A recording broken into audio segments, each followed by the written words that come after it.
Today is Tuesday, September 24th, 2024, and the board meeting is now called to order. It's currently 6:01 p.m.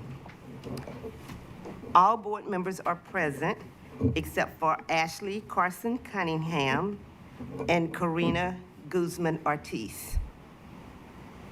At this time, we will have our land acknowledgement by Student Advisor Armstead. We are gathered today on the land of the Kalapuya, who are represented by the Confederated Tribes of the Grand Ronde and the Confederated Tribes of the Siletz Indians. The relationship between the Kalapuya people and this land continues unbroken to this day, and we offer gratitude for the land and for the generations present and past who have stewarded the land since time immemorial. We respectfully acknowledge and honor past, present, and future Native American and Indigenous students and staff of Salem-Keizer Public Schools. We invite you to join us in honoring these ancestral grounds and celebrating the resilience and strength of all Native American and Indigenous people. Thank you very much. At this time, will you join me in the pledge? I pledge allegiance to the flag of the United States of America and to the republic for which it stands, one nation, under God, indivisible, with liberty and justice for all.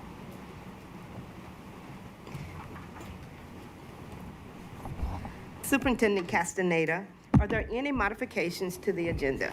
No, there are not. I will turn this portion of the meeting over to Director Jonathan McElroy, who will lead us through a presentation and discussion regarding board monitoring. Thank you. Good evening, Chair Richardson, board directors, student advisors, and Superintendent Castaneda. I'm actually going to pitch it back over to the superintendent for a brief second, but I'll be back shortly. Well done. So I am really pleased to be here in today's discussion, and I'll give a little bit of context to say this discussion will feel a little bit odd because we're actually going to be doing a practice discussion about performance. We are not looking at real performance data today, but we will be starting the second week in October. And so this is a review of how powerful policy governance is, and in particular, the board's very important role in reviewing, publicly discussing, and understanding the progress that the school system and specifically students are making. So I will introduce a little bit of context, then Jonathan will take us through the process, some sample data. We'll do just a little bit of practice, make sure people feel comfortable, and then you will have seen the full process that we'll be using starting in October. So policy governance, I'm going to be very brief here just as a reminder. That is the governance model that we have here. It's actually we are the only policy governance district in Oregon, I believe. Now, yes, so I think I just got a thumbs up from legal counsel. But one of the things that I do want to share with you is that policy governance is actually increasingly common in big districts across America. In fact, I would say it's on the upswing, and Salem-Keizer has held on to it long enough that it is coming back in fashion again. And I doubt that this is a full list, but there are many big districts that are using it. The reason is because it is very focused on a single and important thing. What do kids know, and what are they able to do? It tries to clarify the purpose of schools and school districts down to a small set of outcomes that the board identifies as most important. The impulse behind it is there are many things we could spend time on, but our job is educating and caring for kids. And so it asks the question, how are we doing at that? Can you go to the next slide? So you guys will begin, and we together will be in our first full year of performance monitoring starting in October. You've already set the 5 goals. Over the school year in the summer, we started organizing resources and plans to align to those goals. And then over this year, each one of those goals is going to get a full work sessions discussion. So by the end of the year, you guys should know with pretty great confidence, what is our trajectory? Are we gaining ground? Are we losing ground? For whom? How fast? You should also know what actions we're taking. There should be no confusion or mystery about the ways we've said we are going to improve outcomes for students. You should know the quality of our implementation because it's our job to report on that. And then you will also know all of the things that you need to know about whether or not we are living up to all of the rules that you've established by executive limitations. Those pictures together, is the school district making progress against the goals? And is it respecting the rules the board has established? Are the two building blocks that you as a board have to ensure that we're on track? Next slide, please. This is just a kind of a stacked view so that you see how when policy governance is fully implemented, how it works, and also we hope you can see how powerful your clarity becomes for schools. Our schools need to know what matters most. And each school can't be choosing something different. They can't be guessing. That clarity comes from you. So you have already taken the action to adopt the results policy. That then becomes the sole criteria for my evaluation as superintendent. Are we or are we not making progress? It is radically simplified because it all comes from the belief that if we are making progress against those 5 goals, then we are making meaningful improvement for our kids. If we're making progress, it's because we've chosen clear strategies that work. We have assigned them to owners. Those owners know it and they're accountable. So that's that third layer. School leaders know how they're implementing their strategy, and teachers know how we are supporting them and what is expected of them. That is easy to put on one slide. It is hard to do in practice. But clarity from you makes this possible.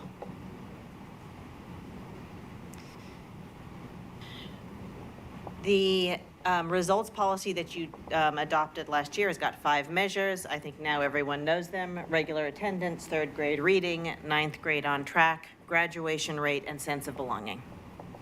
Each of those measures has an annual goal. That's already adopted. That's what you will be monitoring this year. I'm going to pause here and say there are many other measures that we all care about. But as a matter of board monitoring, these are the 5 we will dedicate full work sessions to. And it's because you identified them as the 5 most important. In the coming weeks, state assessment results are going to come out, and I believe there's going to be a real temptation to want to know not just how are 3rd graders doing, how are 5th graders doing, how are 8th graders doing, how are 11th graders doing. And we will answer any of those questions for you if you reach out to us. But our work session is going to be on 3rd grade reading. That is what clarity means for us. We need to know from you so that we can work on that with relentlessness. So this is the results policy. I think at this point, very familiar. Next slide. This is how this results policy will be monitored over the year. So on the left column, you'll see the 5 goals. Those are the ones we just looked at.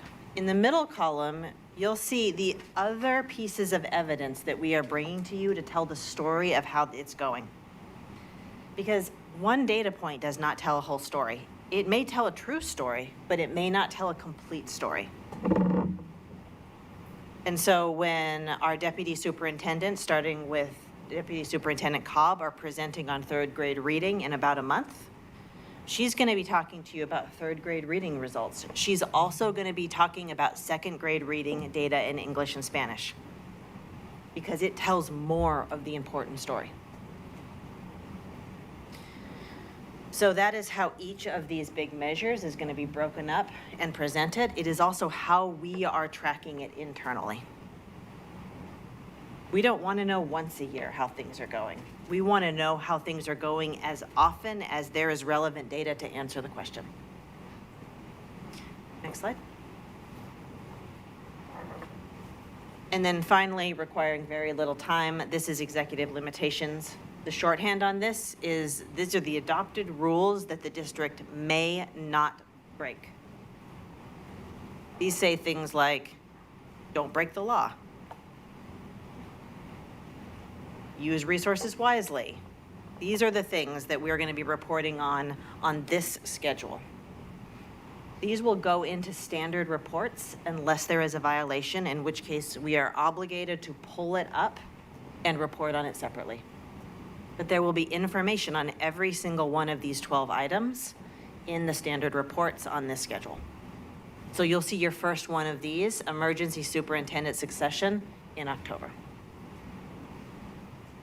Some of this is going to feel familiar, some of this is going to feel new. I think it has been a minute since we've had all these pieces coming together. This one should take either next to no time or no time at all, because there should be no violations. The bulk of our attention is answering the question, how are our kids doing? Next slide. Is that the end of mine? Okay, I'm going to pause there for questions.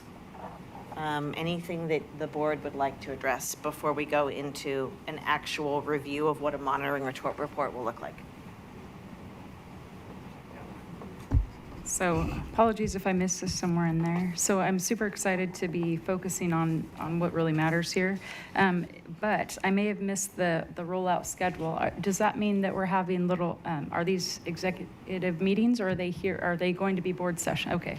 So about one focus per month. We're going to take it slow, just like you said, right? The schedule. So. Well, there's 5. Can you go back to the schedule?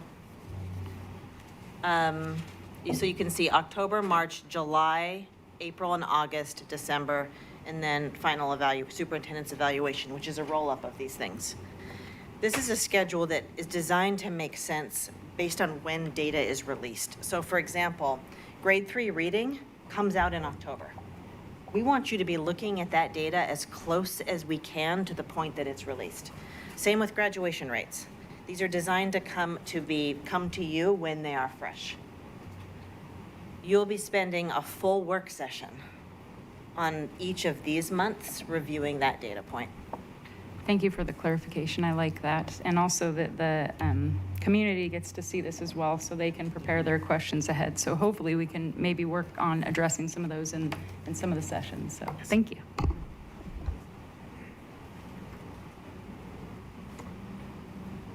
Yes. Thank you, Chair. So it's I really appreciate this format. So it kind of gives you a chance to kind of drill down. So the question is, there is so much of intersectionality of so many variables. So these are like snapshot, but these are not the cohort data, right? So it's not the same group you're tracking, but it's across sectionally, 3rd grade and 4-year who are getting ready for graduation.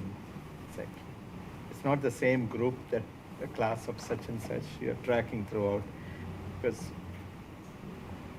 So 3rd grade reading will be our 3rd graders correct. every Across year. section. That's right. So, because when the state releases, they release by different demographic categories that they are tracking, right? So will there be some way, will we be able to disaggregate and say, let's say children from African American families, those who are experiencing financial or poverty versus those who have, they're not in the facing poverty. Is there a way that you will be presenting that separates out so that people can start understanding that this is not cause, but these are just association, but they are not causative factors? We don't want community to run and decide this is because of this. This vein of questioning is exactly why we're doing an orientation today. We will provide disaggregated data. Okay. But there will always be questions that you guys have that the initial report doesn't answer. And we'll talk with you about about a week and a half long period that you have to submit those questions to us so that we can come prepared. Okay. We want to make sure we're answering the most important questions, but we cannot turn this into a research project every single month. And that's the rhythm and the calibration that we will get to together over the course of the year. Other questions? Okay. I will turn it back to Jonathan.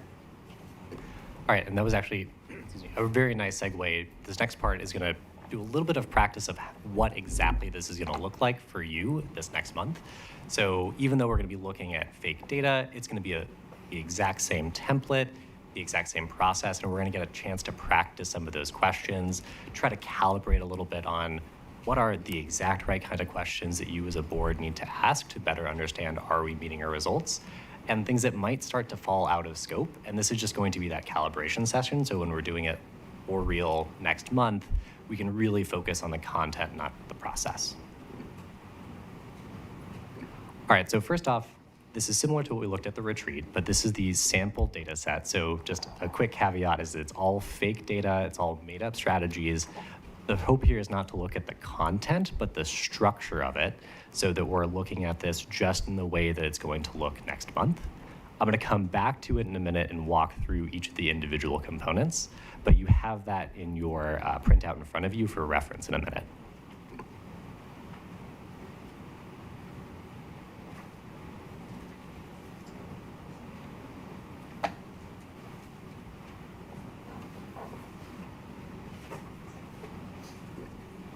Okay, so what this will look like.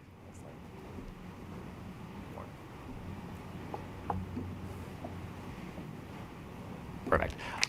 So this is a little bit of the internal timeline we're using. And just as we go, feel free to stop me if you have any questions. Again, the purpose of tonight is to make sure you all feel comfortable about the process, what it's going to look like, and how we can help you prepare to ask those questions during the monitoring report itself.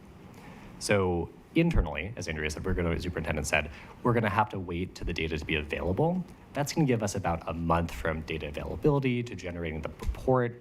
The week before the work session, you will all receive the draft of the monitoring report. So this exact template with all the content in it, a pre-selected set of data, and then you are going to have 3 days to review that and submit questions back to us. And we'll go over a minute of what those questions might look like, but that way we know and can be prepared to bring the right data, the relevant expertise, or any additional information that's going to help answer that question in the moment. What we don't want to do is get a question and say, we need a week to get back to you with that exact data. The more that we have specific questions ahead of time, the more rich and robust this conversation can be, because we're going to be able to bring those particular data points and those particular pieces of information. On the work session itself, we will have prepared a lot of those answers, whether it be additional breakdowns, so that if you do want to ask that in the moment, we will have that data available. A lot of the other points, that's really for internal stakeholders, so we just know how that's going across. But again, you are going to see your parts here in purple. So it's that week before on Tuesday, you're going to get the draft. On that Friday before, we ask you to submit those questions, and then we will be here in that work session that Tuesday evening. Jonathan, can I add one thing there? Though you guys don't need to pay attention to the pink, which is the internal part, I would like to say this is how we convert a board exercise into something that matters greatly for the system. We make it part of the routine for all of our leaders. School leaders see the data, strategy owners see the data, our instructional leadership team sees the data, our executive team sees the data. This is how we internalize this as our priority. And it's on here in part to keep us calibrated, but also to show the degree to which this is an approach that powerfully shifts the whole organization to a focus on outcomes.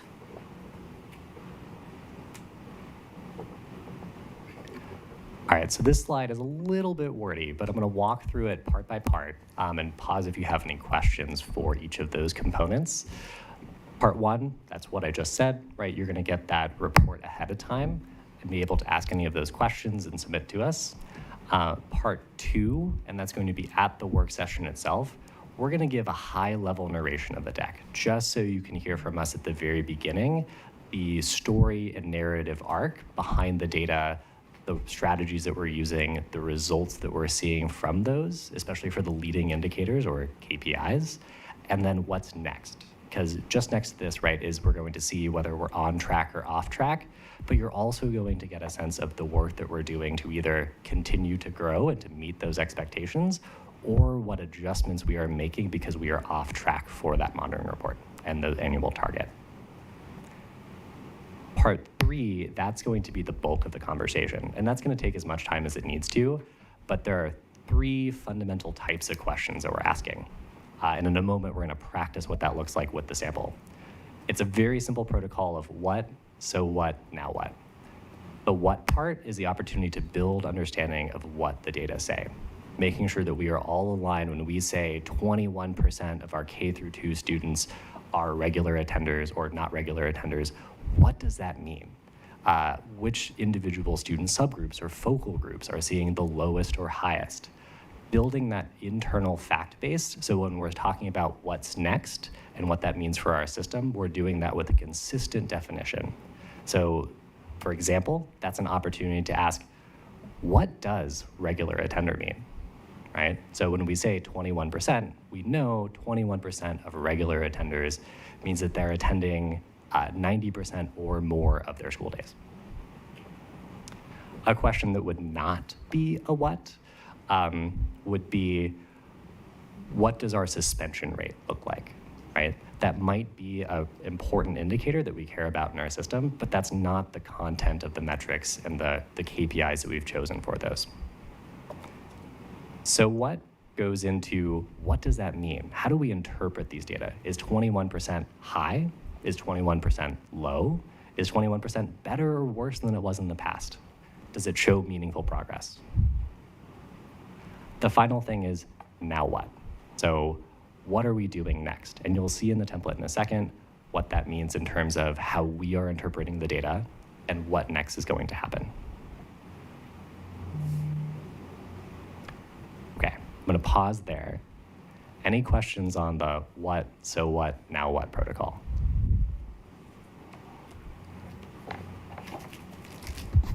I don't think so. It sounds like you're just saying that's the way you're going to present. So that's perfect. Thank you. Great.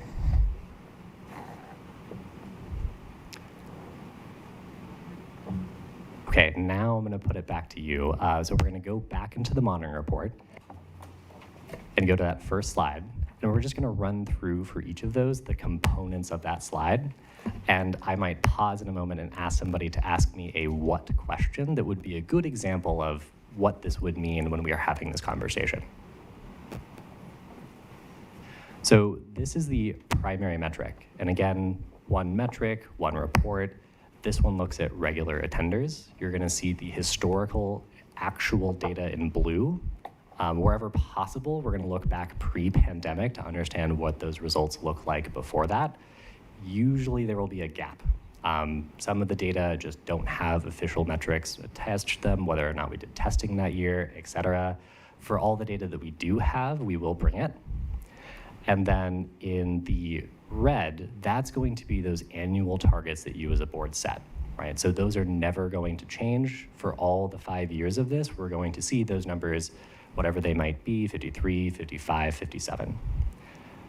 In 2024, so that dotted line which says 55 and 53, that's going to be the most recent year that we're monitoring. So that's the decision criteria, right? Did we meet in our current data the target set by you, the board?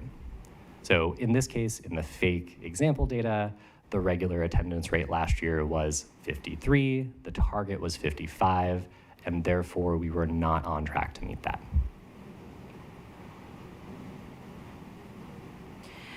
Here, I'd like to add, if we go back, for those of us who were at the board retreat about a year and a half, or a little bit over a year ago, and we were talking about these, and we were struggling with the difference between wanting things to improve fast, but also wanting them to be achievable.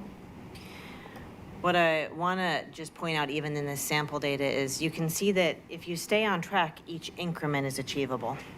If you fall off track, then what you're trying to do is make up not just 1 year's, but the additive combination of every year that you didn't meet your goal.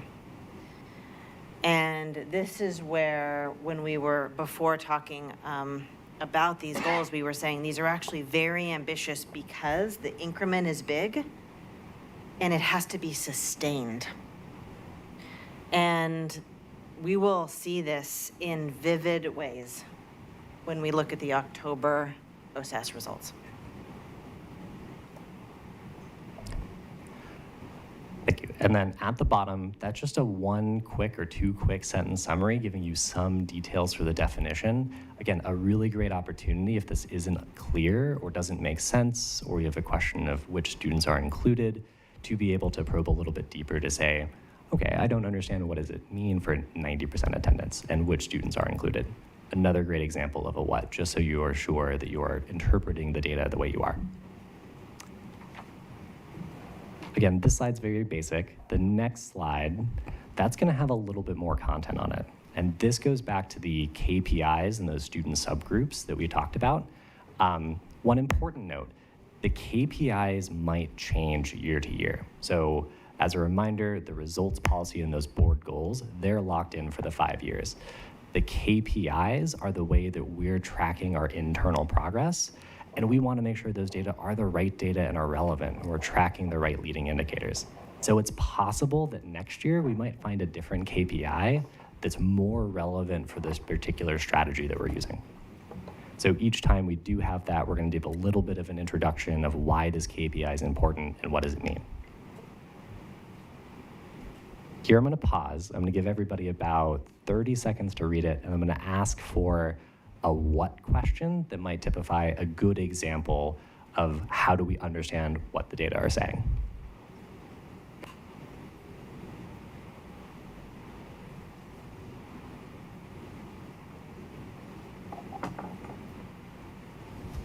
Mine already, sorry, as you're going. Just to clarify, so K through 12, does that question fit? Is that the data we're looking at, the group? Okay. Yes, perfect. Yep. Okay. It is K through 12 in this Okay. case. Yep. I wanted to ask at first what causes us to not meet our goal, but I don't think that falls in your category here, correct? Yes, Okay. exactly. Thank Yep. you. That would be a so what or a now what question that we would potentially be able to get to, but that would be a great question to pre-submit. Thank you. Yep. I will add here, these 3 categories are clear, but they're deceptive because once you get into the data and get curious, often people would just want to ask all sorts of questions.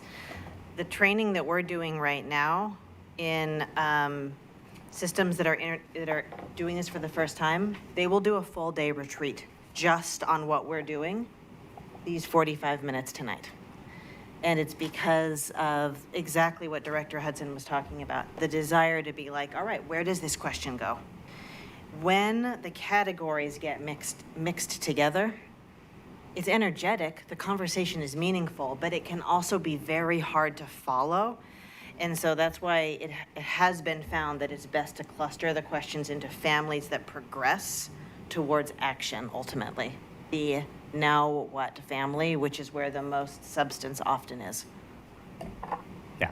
And for what it's worth, these are protocols that we borrowed from a lot of just education data, continuous improvement protocols too. So again, thinking about the way that we're mirroring this experience and modeling it for our entire system. Because once everybody's on the same page with the what, then you can have a more robust conversation about the so what and the now what together.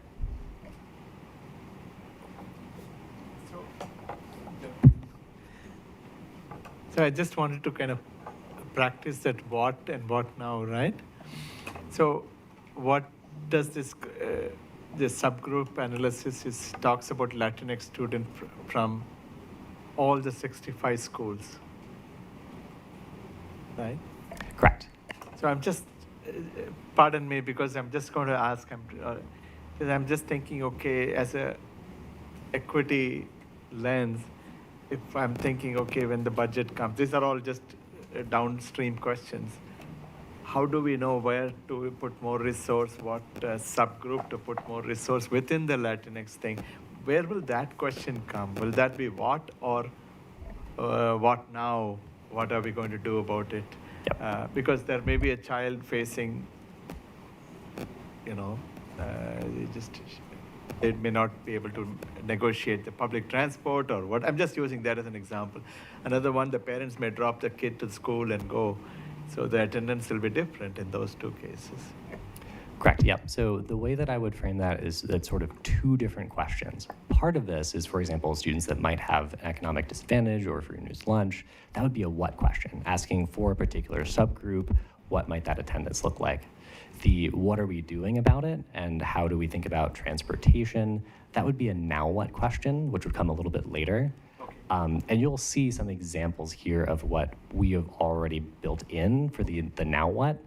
And the idea here, right, isn't that we're changing the now what's moving forward. It's that we are telling you what our now what's are, what the next steps are, and how we believe that's going to improve the results or either maintain on-track status or catch back up to it.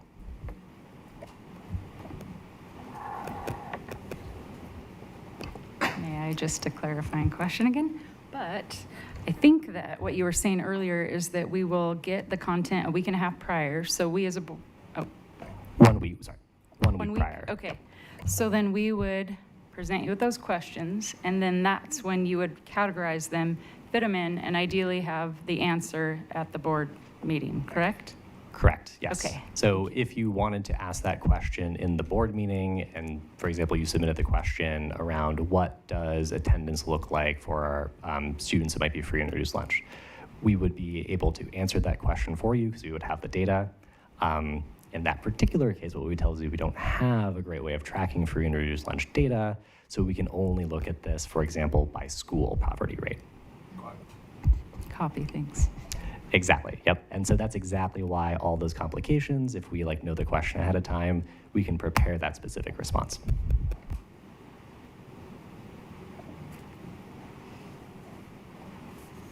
Any other what questions before moving to so what? Can you go back? So how are we measuring this children who are, say, Latino or Hispanic? Are we using census data, or how are we measuring? Is it somebody from Cuba or somebody from Mexico or Spain, or so that people are clear what these categories mean? Because the reason I'm just saying is when you have biracial children from black families, they are categorized in one or the other group. I'm not sure which group they fall under. So I'm gonna, in case I get this wrong, confirm with others, but I believe it's self-reported from the family at time of enrollment. So it's whatever the family has selected at the point of enrollment. But can we use that question to convert it into a good sample what question? Because I feel like that actually is in the what family. Yes, correct. So a good example would be, what is the definition of a Latinx student?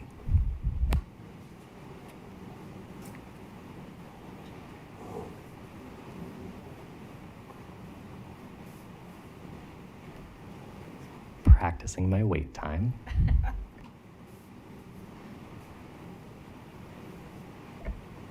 Okay, we'll go to so what. So what? This is an opportunity for us to understand what are we doing at it, right? What is the current progress of our strategies? What does that mean for us when we interpret that relative to the progress of our results? So for each of the results, we will see a high-level summary of the primary initiatives or actions that we're taking and an update on current progress. Again, the purpose here is for you to help just better understand, for us to help you understand what the work of the system is and where are we seeing progress tied to our actions. Again, these are all fake examples, but you're gonna see one, maybe two slides if it's a very complicated metric around the components that this looks at. So in this case, we chose 3 examples of family engagement, removing barriers for students, and school community as the primary drivers that we are using to move the outcome for regular attenders. That's going to be the left-hand column. The right-hand column, current progress, that's just a status update of the work that we're doing. If we have any real data, what that data says about how many students were reached, what does transportation status look like, et cetera. Again, these are just opportunities for you as we pre-submit them to ask questions to better understand what the work is. For example, this would be incredibly helpful if you are talking with a community member, right? And you want to just very clearly explain what is the district focus on, what are we doing about it? So here are the opportunities to translate those from what questions to so what questions and ask us what the data mean and what we are then in a minute going to do differently. So a good so what question would be going back to the barriers around attendance. So we talked about students that might be in different grade levels, and we see that kindergarten students have really low regular attender rates. The so what implication there that you might ask is, why is that the case? And we might say, what we see is a mindset about kindergarten potentially being optional for families, and what we're doing about that would be better communicating the importance of attendance even in kindergarten. All right, so I'll let you, again, read the slide for 30 seconds. I'm gonna ask a good, what's a good so what question? And thank you for modeling this, Director Hudson. What's a not good so what question? So we sort of see the extremes on both ends, and I appreciate you acknowledging those 2 parts in one last time.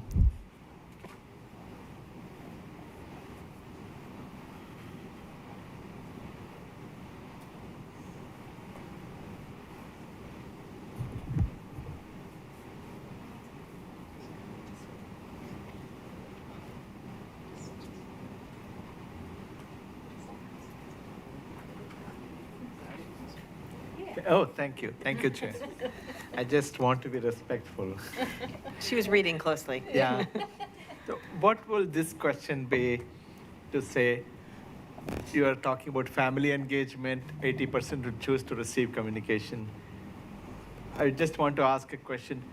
Do you have enough resource to reach all the children who come under that category so that we are able to scale it up to the extent it is necessary? Because as a board director, I'm thinking next budget should we allocate more resource, less resource? That's how I'm thinking. So is it okay? Where will that question be? Is it a wrong question or right question? That's exactly the right question for the now what section. So the now what section is going to be future facing, right? So the so what question is essentially looking at the past and understanding why, what we're doing, how well we're doing. Yeah. So if I ask a question saying, okay, we have tackled this attendance before, we are going to tackle it this way. So what are we doing to drop a plan that has not worked and replace it with this plan? Or if you have tried the same one before and it has not worked, why would it work now? So where will that question be? Yeah, I think maybe that's exactly the type of question for the so what. The way that I might frame that is, why did you choose these current initiatives in progress, and are you seeing the progress you expected to see because of the work that we're doing?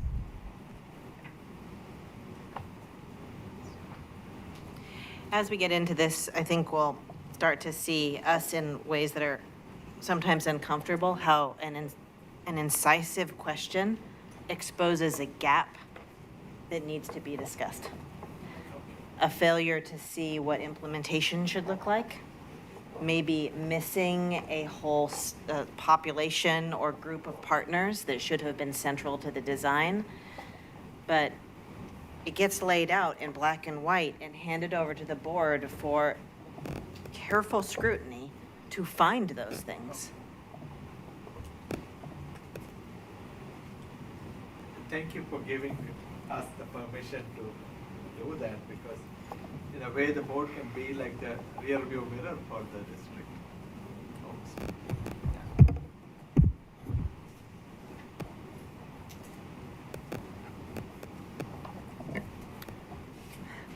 One more example of a so what question. These are kind of the hardest ones, so really appreciate taking a stab and practicing it.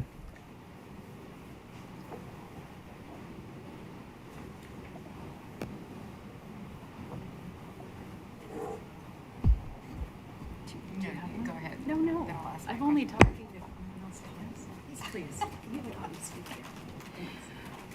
I don't know that I have a sample of a so what question, but I think this is probably the meatiest part, in my view, in terms of how do we keep things on the rail so that we are not both as a board spinning our wheels on what should be there as well as what's even achievable and best practice. And so I think that's part of the so what dialogue that I'm hoping that we can really entertain so that we are putting things forward in the best possible way so that we are bringing the district along.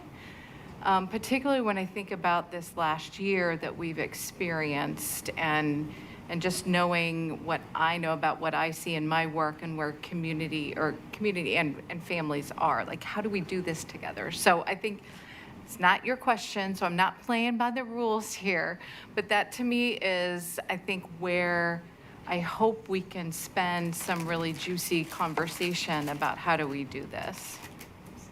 I didn't quite understand what you're saying. Do you mind giving a specific example? Well, I don't know if I can give an example, but I think the things that we're seeing here in terms of the initiative and how that's going to be measured and brought back to us, we have to really think about what's practical, what is relatable, and what is achievable by the district, and then what our role is to support that. And I think where I don't want to go is like we're chasing something that isn't going to be productive, right? Because I don't think that's our job as a board. I think our job is to really set a tone, but then also be realistic in what we're achieving. I think I'm going to try to offer an example. Yeah, please. Thank you. So if we look at over 80% of families have chosen to continue to receive real-time communication. I think an example of a so what question might be, and Jonathan, you'll correct me if this is wrong, please. What about the 20% who have not opted in? Who are they? What do we know about them? What are we doing about it? Well, let me pause. Turn that into an optimum so what question. That is a good so what question. What I think you were about to do, which is the natural temptation, is, and have you considered calling those parents? Right, so let's just add that on. And have you considered calling the parents? What you'll hear us say as a district team at that point is, we do not have the capacity to make individual phone calls to 20% of our families. And could the board direct us to do that? Absolutely, you have the policy instruments to do it. But we also hope you'll hear us when we say, we don't have the capacity right now to do that, but here's what we are doing. And I think, Lisa, part of what you're saying is that there needs to be a balance in the dialogue where you're asking the hard questions and we're offering the clearest, most factual, honest answers to those questions. Sometimes in the middle will be disappointing news about progress or about capacity, but it is better to say it and know it together. Is that? Yeah, no, I think Yeah. that's a Okay. great example. Thank you. That's a good example. And the reason I want to ask this question is, I want to know, do we truly have the capacity or resources allocated so that we can scale it up to the extent of that group or the community that has been identified? Otherwise, it look like a token program. On the books, it looked like, yes, we are offering this, but it is not really scaled up to the point of saying, And the scaling up may have to do with we didn't enough budget was not there, or we didn't allocate enough resources. It has nothing to do with the district's unwillingness, but that's where the buck stops with the board, and the board has to say, we have to allocate X amount of money so that we can make those phone calls. That's my primary thing, is to know that are we putting enough before we ask something? Is it like an unfunded mandate for the district, to put it bluntly?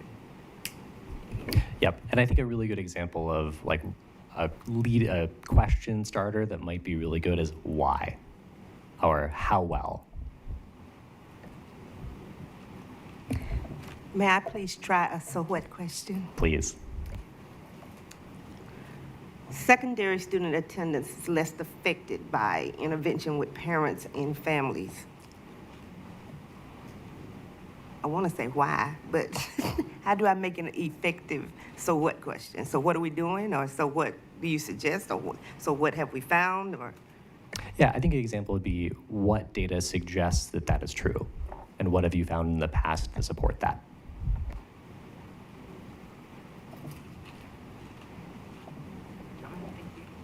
Okay, so mine was, thank you, because that was part, but what I was wondering is, yes, same, I hope, by the way, that this is the brunt of the discussion.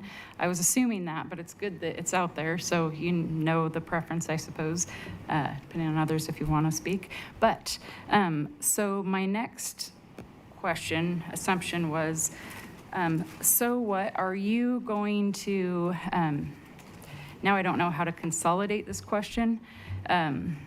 I figured that what the district was going to do is present us with data and have their idea of a resolution. Like, okay, good. And so that's what we'll see prior. That's what we can ask questions on. And therefore, that's the so what. Yes, Achievable and goals. we're about to go into the now what, which would be the next slide. Copy, thanks. Yep.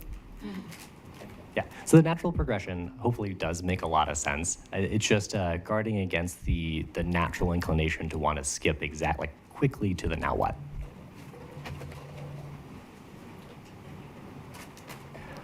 All right, so now what? That's the thing that everybody wants to do, and therefore the questions that come easiest. These are all forward-facing questions. So as far as the what and so what, right, those are about the past, the current data that already exists, the current actions that we're taking and the progress in that. The now what is our opportunity to tell you on this slide, what are the adjustments we're making, either where we're seeing successes that we're doubling down on, where we're seeing things not work that we need to pivot. And it's your opportunity to ask us, based on the understanding of the now what or the so what and the what do these next steps mean? The trick here is to not sneak in a you should be doing question, but really a what are you going to do question. So example, going back to before, right, with the phone calls with the parent, a great, not so great now what question is, now what does it look like to call each of those individual families? Now what does it look like to go to each of the students' houses and knock on them and send an individual person, and how much would that cost? What we are bringing to you here is our recommendation and our strategy for what we are doing to make those adjustments. So again, give 30 seconds and we'll practice with a couple of now whats.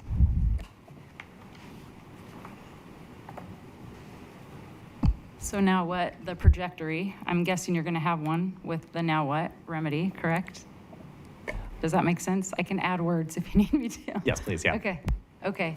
So the now what? So we've got a hurdle that we want to get beyond. We decide, okay, how could we have done that better? Here's our idea. What's the trajectory, timeline, and scale, basically, as to how we're going to reach that? Will that be coming with, is that part of a now what, I presume? Yes, and hopefully that would be something that in looking at the individual content, right? So like we would say family engagement is one of those next steps. We know that based on the data that we saw, we need to start early and build those communication standards and those communication expectations very early on. That's why we're doubling down on early elementary as our family engagement approach for next year. Did that answer your question?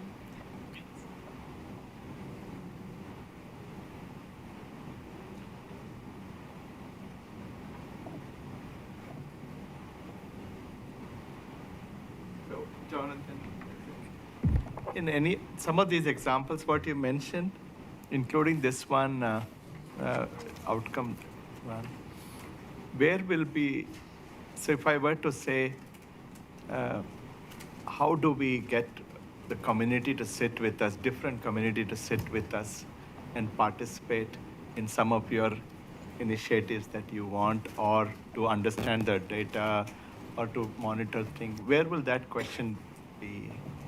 So that people, are there at every stage, from your designing of intervention to monitoring to KPI. They say, no, nothing about us without us. There's this famous, kind of thing in addiction field. That's all. I think there's two halves to your question. One is, are we doing the right work and did we engage the right people in its design? And the second half is, are we sharing information about how our work is going in ways that our most important partners understand it? On the front end, it is our job to engage our most important partners in the design of our work. And in fact, it's an executive limitation, I believe. It's functionally a requirement. Yeah. Division 22 also. On the second part, we are going to have to grow into the conversations about performance, but that's why we go through this somewhat awkward experience together, because it starts here. It starts here, then we get better about talking about performance at every level of our system. You'll hear us say more about this when our state assessments results come out, but I do not believe that we in Oregon or we in Salem-Keizer are yet good at talking about performance. We are good at talking about the reasons we don't talk about performance, but it requires practice to get good at it. To be honest and clear, to be disciplined, to be regular, for it to become a routine. And so the second half of your question, I think, is something we will grow into over time.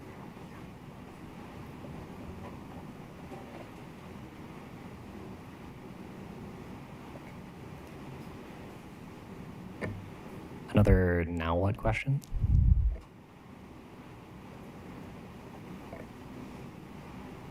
You can also frame this as a non-example, which might be easier. I think a now what? Is it okay? Thank you so much. So I guess piggybacking the timeline scenario, now what? So at what point and how do we revisit the discussion of the progress? Is it in fact annually? Okay. And we have another board meeting reflecting that, right? Where, hey, we're talking about this just to bring it back? Okay. Correct, yes. Every one of these has an annual cycle with the exception of 9th grade on track, which is twice a year.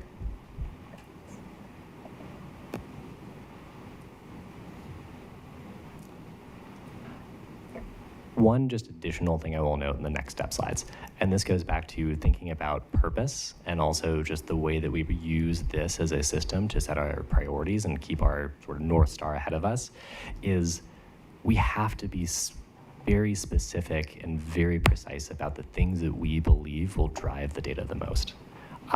So intentionally, there aren't 54 next steps across 13 different slides. It's the classic, we can do anything well, but we can't do everything well. We have to pick and choose to be excellent at the things that we think matter most and that will drive the outcomes the most. So our hope and our expectation in all this is, as we list the next steps and adjustments, you are seeing us prioritizing those things that we think will move the metrics the most.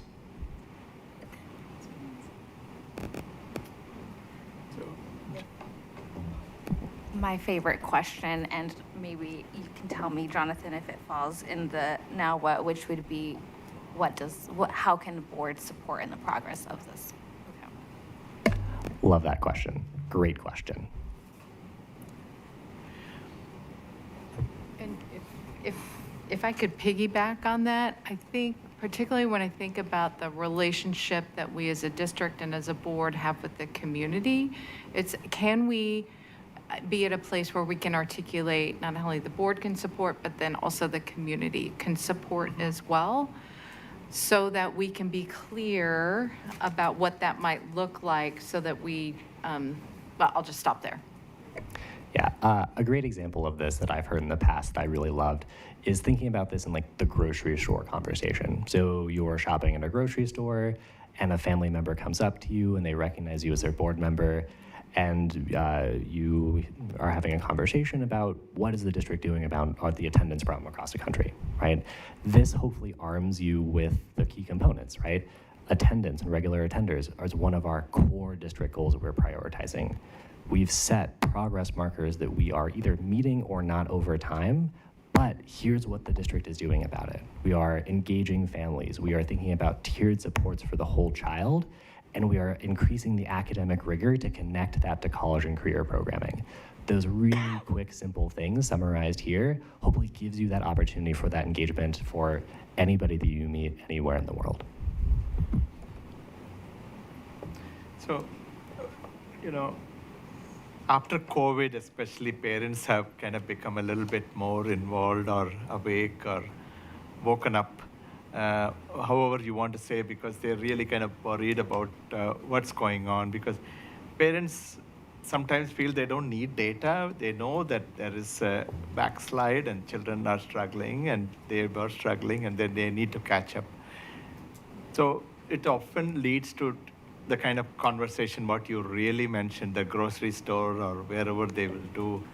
And often so how are we kind of making this available to the community so that whatever our questions are, what questions, what now, or things like that, some of those FAQs, frequently asked questions, can be addressed, then we can refer them back, because often they will come with one thing, and somebody else you meet, they will come with something else.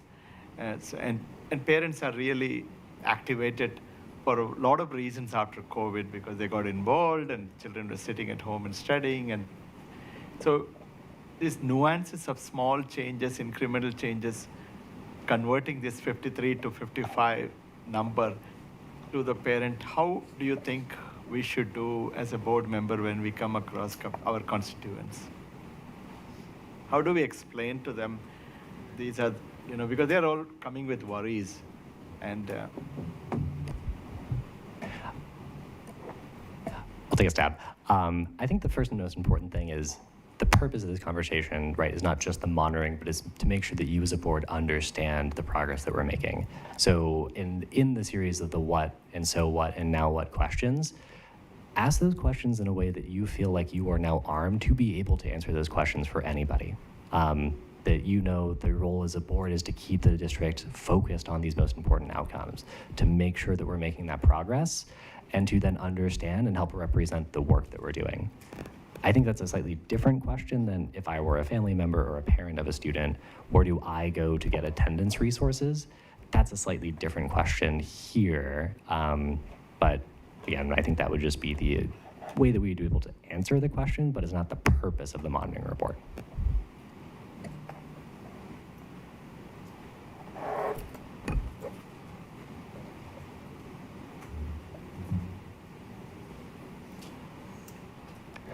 All right, I'm teed up as my end of example. So that is it. And again, this first one is going to be real data, but we're going to learn and build this together. And I think just over time, especially as we go through one full cycle and we see progress over time, over the years, it will start to feel natural. These measures will make more intuitive sense. And we'll start to see that progress as we come back to this year over year. All right, thank you. Thank you.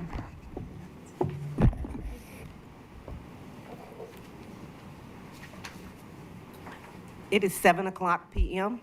This meeting is adjourned. Thank you.